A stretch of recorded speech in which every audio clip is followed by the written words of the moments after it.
1500년대 중종 시기 송도 지역에서 세상 제일 가는 미녀가 존재했습니다.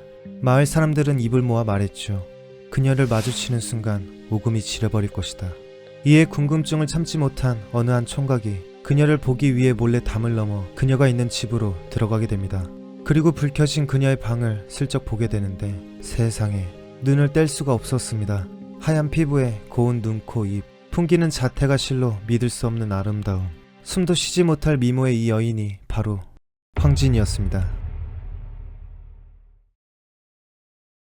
양반집댁 황진사의 딸로 태어난 황진이.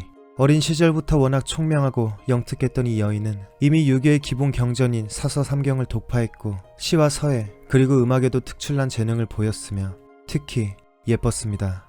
진짜 예뻤어요. 얼마나 예뻤으면 아까 몰래 그녀를 본 이웃 총각이 첫눈에 반해버렸는데 그 미친 아름다움에 그는 진짜로 미쳐서 상사병에 걸려 죽게 됩니다. 유감이죠. 이때 유명한 이야기가 하나 전해지는데 상사병에 걸려 죽은 총각의 장례를 치르는 도중에 갑자기 황진이의 집 앞에서 꿈쩍도 하지 않게 됩니다. 그러자 이를 안타깝게 여긴 황진이가 관의 치마를 덮어주고 어루만지며 위로했더니 그제서야 관이 움직였습니다. 이때 황진이는 본인이 평범한 인물이 아니라고 생각했습니다. 그리고 한 번 더 그녀의 삶을 뒤바꿀 충격적인 일이 발생하게 되는데 사실 그녀의 아버지 황진사는 굉장한 생마였습니다. 어느 날 황진사가 기생과 관계를 맺었는데 임신을 시켜버린 것이었죠. 그렇게 기생은 아이를 낳고 떠났는데 알고 보니 그 아이가 황진이었습니다. 당시 종모법에 의해 아버지가 양반이라도 어머니가 천민이면 어머니의 신분을 따라야만 했습니다. 그렇게 사실 황진이는 천민이었던 것이었죠.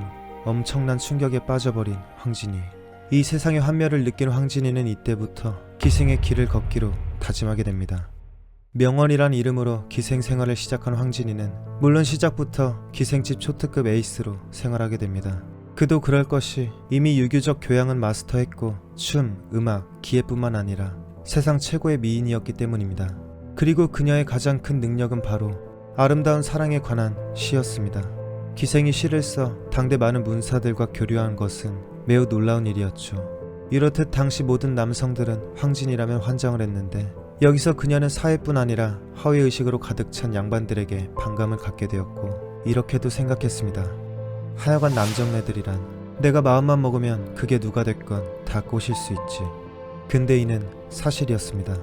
당시 10년 동안 수도하여 생불이라 불리던 천마산의 지족선사가 그녀의 유혹에 넘어가 파괴승이 됩니다. 대단하죠. 한 번은 왕실 종친의 콧대를 꺾어주는 모습도 보여주는데 황진이를 만날 수 있는 이들은 풍류 명사들이었습니다. 즉 아무나 쉽게 만날 수 없었죠. 어느 날 세종의 증손자 벽계수란 사람이 등장합니다. 황진이고 나발이고 난 절대 유혹 안 당하고 오히려 내쫓아주겠어. 이 말을 들은 황진이는 벽계수를 유인해 오도록 하였고 이러한 시를 읊었죠. 이 유혹적이고 청아한 노래에 취해 황진이 얼굴을 한번 보겠다고 고개를 돌리다 말에서 그대로 꼬꾸라지게 됩니다. 이에 황진이는 비웃었고 콧대 높은 벽계수는 아주 개쪽을 당하게 되죠. 지족선사와 벽계수 등 여러 명사들이 차례로 황진이의 유혹에 빠져 헤어나오지 못했다는 이야기가 널리 알려지자 대제약을 지낸 아주 잘나가는 소세양이란 인물이 나서서 말했습니다. 여색에 미혹되는 자는 남자가 아니다. 아무리 절색이라도 내가 그녀와 30일만 살면 깨끗이 잊을 수 있다. 진짜 하루라도 더 지내면 난 인간도 아니다. 그렇게 시작된 황진이와의 30일 계약 동거. 시간 가는 줄 모르게 약속한 30일이 지나고 둘은 담담하게 이별의 술잔을 나누게 됩니다. 그리고 황진이는 소세양에게 이 시를 한 수 읊었는데 이 가슴 아픈 시를 들은 소세양은 말했죠. 난 인간도 아니다. 그렇게 며칠 더 사랑을 불태우고는 친구들한테 인간도 아니라며 놀림받게 됩니다. 정녕 그녀의 유혹에 안 넘어갈 자는 없던 걸까요? 황진이는 다시 본인의 능력을 시험하기 위해 다음 타겟을 설정하게 됩니다. 당시 학덕과 인격이 널리 알려진 저명한 도학군자 서경덕. 그의 명성을 전해들은 황진이는 먼저 서경덕의 제자로 들어가게 됩니다. 그렇게 본격적으로 그를 꼬시기 위해 온갖 유혹을 부리게 되는데 웬걸 끄떡 없었습니다.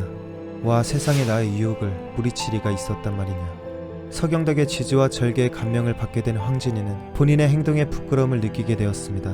그렇게 정말 서경덕의 제자로 들어가 온 정성을 다해 스승님을 모시며 학문을 배우게 되죠. 그러다 서경덕이 생을 마감하게 되고 황진이는 인생 무상을 느껴 은둔한 생활을 하게 됩니다. 조선시대 기생으로서는 쉽지 않은 수준 높은 시와 화려한 삶을 산 그녀. 그녀는 죽기 전 마지막으로 이 말을 남겼다고 합니다. 내가 세상을 어지럽히고 나 때문에 천하의 남자들이 자신들을 사랑하지 못했습니다. 내가 죽거든 관도 쓰지 말고 개미와 벌레들의 밥이 되도록 시체를 동문박 물가에 버려서 천하의 여인들로 하여금 경계하도록 해주세요.